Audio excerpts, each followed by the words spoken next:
Well, they have a machine there, a flight simulator.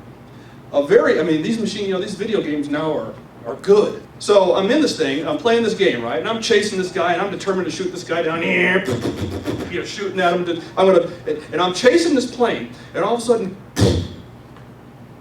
he crashes right into the ocean. Well, now I've got a problem. See, I don't know which way's up, which way's down. This guy just crashed right into the sea, and I'm following him. So now what do? Do you pull the stick back and climb? Do you push the stick down and dive? You have no idea. I like that analogy because, in my opinion, that analogy perfectly describes the relationship between Black America and this president. This president is going straight down into the ocean. Yes. His policies are failures no matter what standard of measure you use. They are massive failures. And we Black Americans are hot on his six, going exactly where he's going, thinking to ourselves, what do? Do we pull the stick? Do we push the stick? We don't know. We're just following him. So I pulled up some statistics. I jumped on the internet to the U.S. Bureau of Labor Statistics and Scott Rasmussen, who does a lot of polling work. I'm sure a lot of you are familiar. And pulled up some numbers. From the U.S. Department of Labor Statistics, current unemployment rate, depending upon whose numbers you believe, current unemployment rate, 8.3%. Unemployment rate for Black Americans, 15.5%. Unemployment rate for Black teenagers, 38.8%. Home foreclosures, expressed as a share of the total population of home ownership. Latino, 21%. Black, 18%. White Caucasian, 7%. So Latinos and Blacks, we account for almost 40% of all home foreclosures.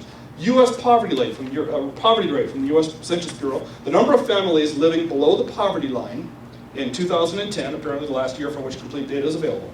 Below the poverty line, white Americans, 13.1%. Black Americans, 27.4%.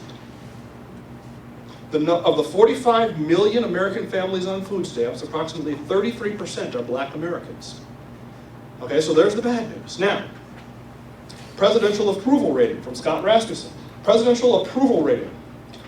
Do you have a strongly favorable or somewhat favorable view of the job this president is doing?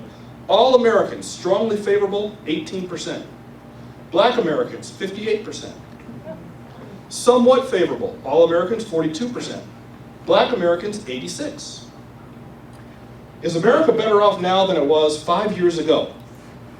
All Americans, 18%, yes it is. Black Americans, 79%, yes it is. Is the United States on the right track?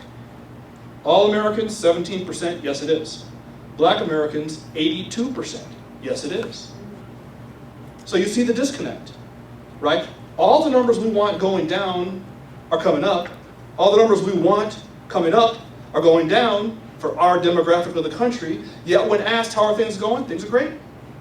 Couldn't be better. Love the job, love what's happening. Well, how do you explain that? Well, we're going to talk about that tonight. But as a Republican, if I'm you, I hear those numbers and think to myself, my God, what an opportunity. If we cannot develop a message and take it to the Black community that the principles of republicanism, the principles of conservatism, smaller government, self-reliance, liberty and independence, all the things we all believe, if we cannot develop a message that makes sense and deliver that to the Black community now, we can't do it at all. But it has to get done. Hence, therefore, and why I started the Rocky Mountain Black Tea Party.